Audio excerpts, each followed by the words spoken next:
There are a few things you just can't learn from a textbook,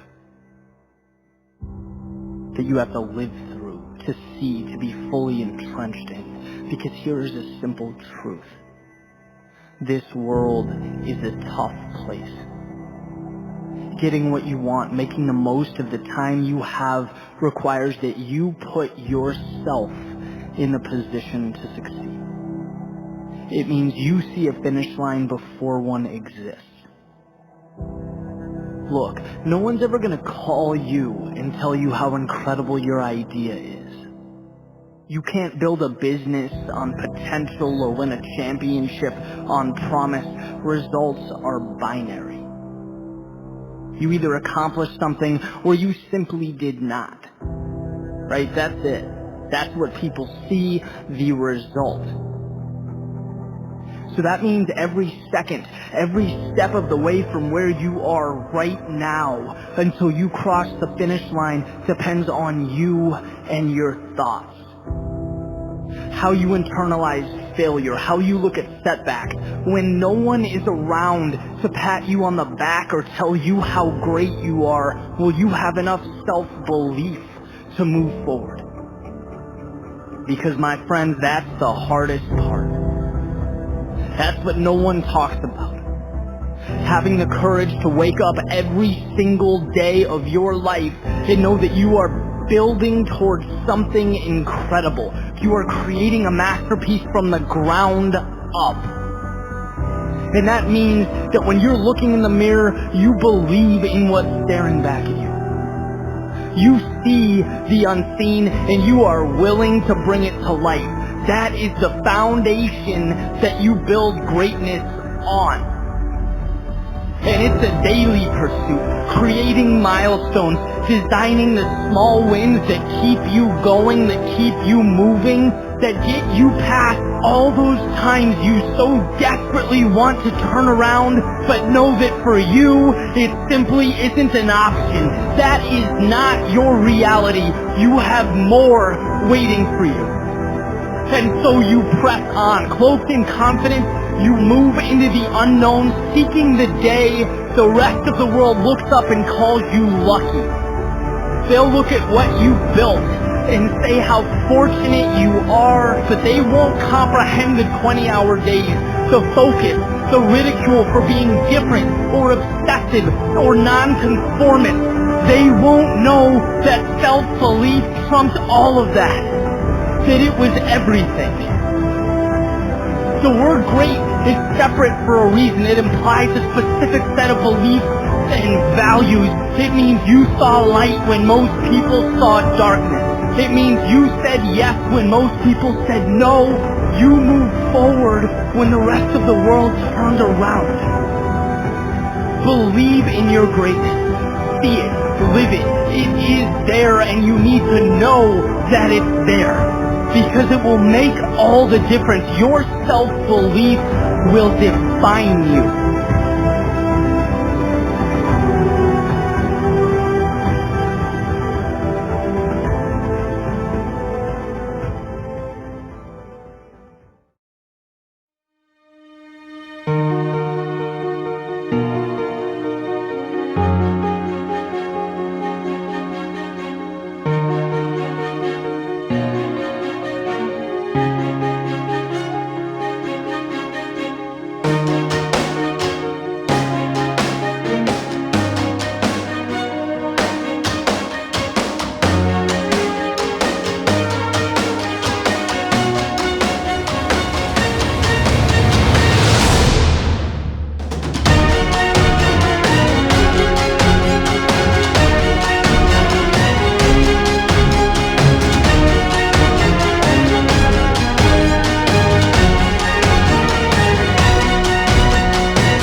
in what you've done with your life thus far, is it giving you what you want? Is it giving you what you want? When you look toward the future, when you look at all that's going on out here, is there some place within yourself you say, hey, I know I need to be out there in that arena. I know I can do more than what I've been doing. I know there's some great music that I have within me that I haven't brought out here yet. Is that something that you begin to look at within yourself? See, I say if you look at your life, and if you're not getting what you want, you owe it to yourself to do something differently. If you're on a job, 85% they say of Americans go to jobs that they're unhappy. If you're doing something 8 hours a day that you don't like, it's not giving you what you want, it's not giving you a strong feeling of satisfaction and fulfillment, you're miserable, you hate to go there, you're depressed just thinking about it, you sing the "Thank God It's Friday" song every week. If that's what it is, you owe it to yourself to start strategically working to change directions. See, but you know what most people will do? Most people will resist change. Most people will fight change as if change would be worse than what they're experiencing. See, they know this. They're familiar with this. Most people will not challenge the unknown. They won't just step out there. See, there's certain things that's got to be in place. They got to see it all together. And life isn't like that. That's not how you grow. So as you look at your life, you're saying, I'm not getting what I want. As you begin to look toward the future, begin to know that whatever it takes for you to create that, you've got that in you. You've got that. You've got genius in you. You've got goodness in you.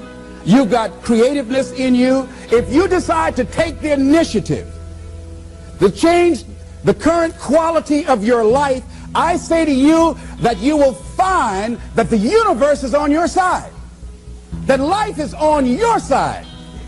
Now, will it be turbulent? Yes. Will it be easy? No, no. Will you have some opposition? Yes. Will I make a lot of mistakes? Yes. Will I get hurt? Yes. Yes. See, a lot of people won't try anything different in life because they don't want to get hurt. Let me tell you something. It's too much pain to duck. Pain is everywhere. You can hide under here. It will come where you are. It's everywhere. Viktor Frankl calls it unavoidable suffering. You can't duck it.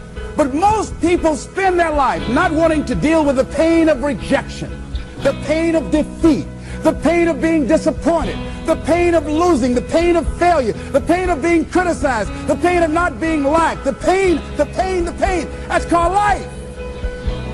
Life is full of pain. It's everywhere. But guess what? There's no gain without pain. Because it's the pain of regret that you experience.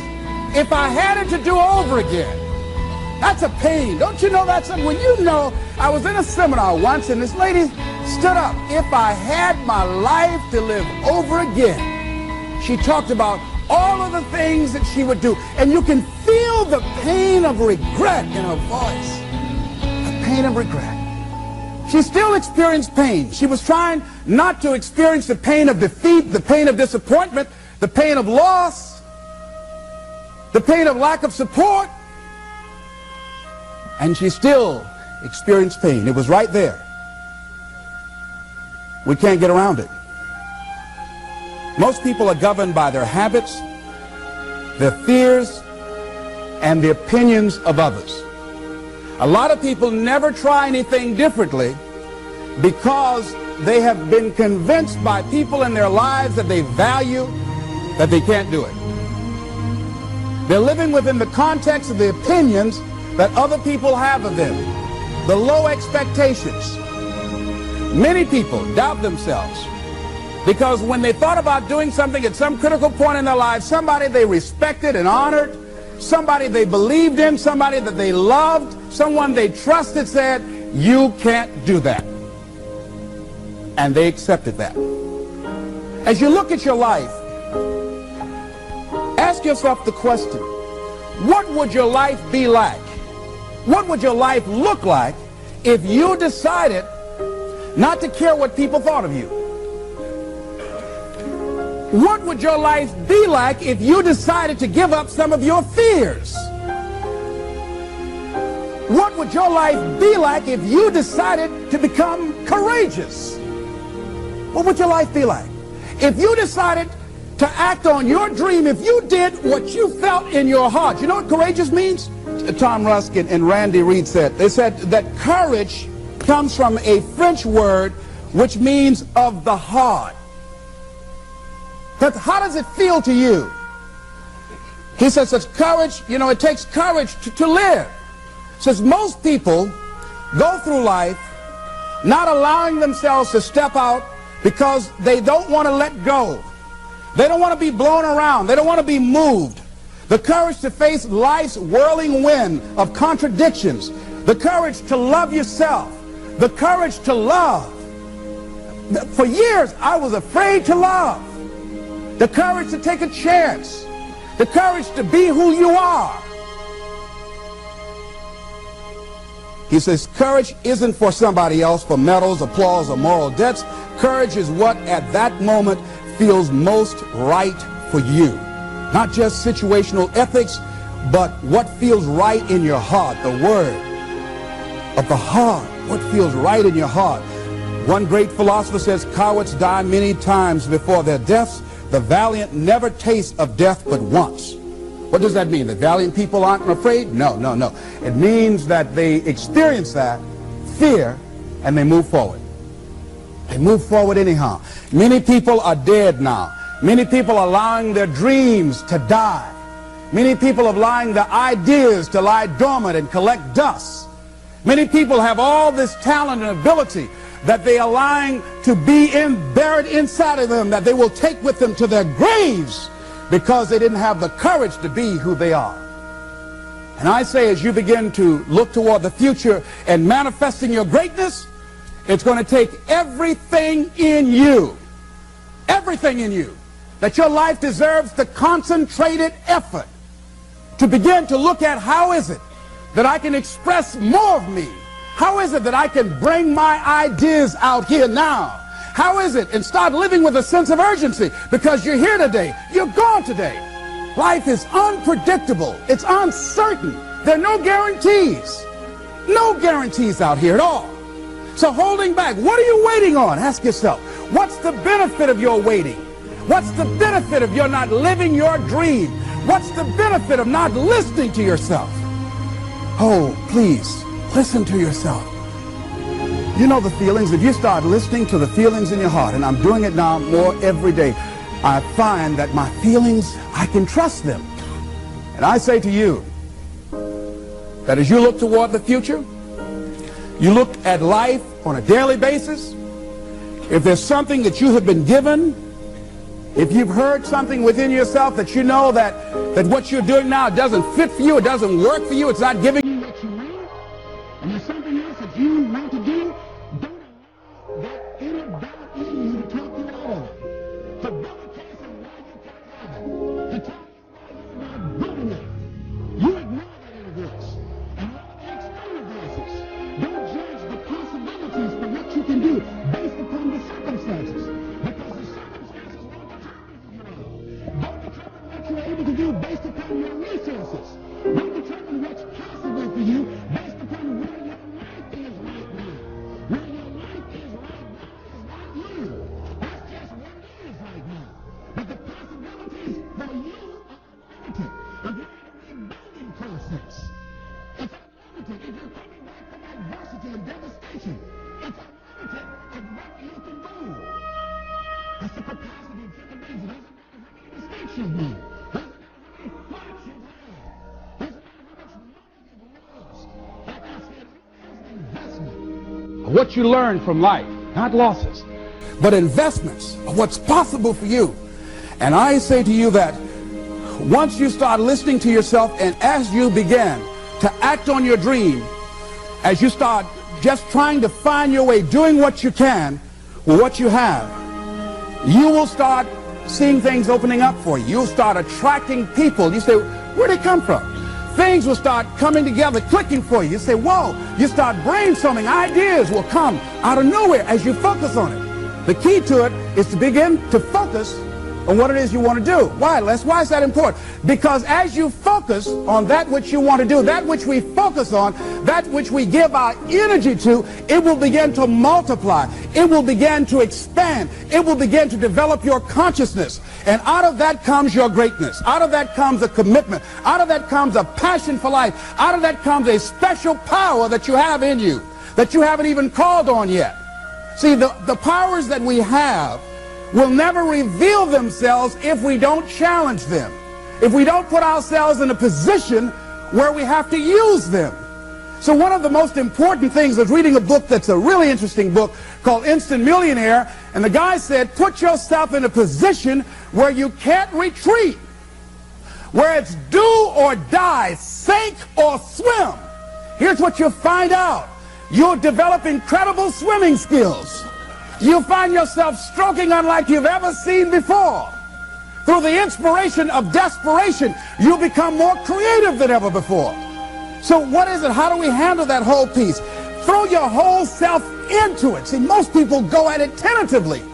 They don't give all their stuff. They don't concentrate.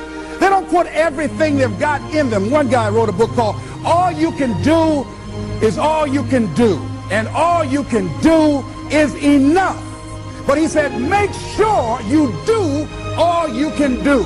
And if we're honest this evening, we know that we haven't done all we can do.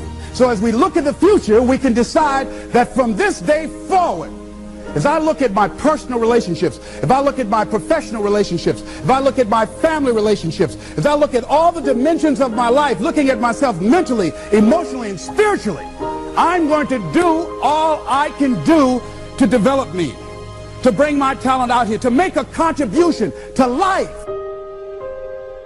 You want to make it in life, he said, number one, develop your mind. You don't get in life what you want, you get in life what you are. Number two, develop your communication skills. Once you open your mouth, you tell the world who you are. Three, practice the principle of OQP, only quality people. Let us say together, only quality people. As you think about your goals and dreams, this is not for everybody. You want to build an organization with only quality people. Not people who need more, but people who want more. You want to surround yourself with people that are hungry. People that are hungry are willing to do the things today others won't do in order to have the things tomorrow others won't have. People that are hungry do what they know, not what they feel. See, I didn't do this for years because I knew it would be hard. And Mr. Washington said something to me. Mike Williams, my mentor, you want to go online and find his book, The Road to Your Best Stuff. He said something that grabbed me, and I want you to put this someplace where you can see it. See, you build this business through persistence. You got to affirm, I will persist until I succeed. You build it through patience. It takes time to grow orchids. It's faster to grow roses, but orchids, that takes time. You have to have persistence, you have to have patience and perseverance. It takes courage to come back again and again and again. Because in order to build the business, it's hard work. It's H-A-R-D and H-E-A-R-T. Are you with me there? Write this down. If you do what is easy, your life will be hard. But if you do what is hard, your life will be easy.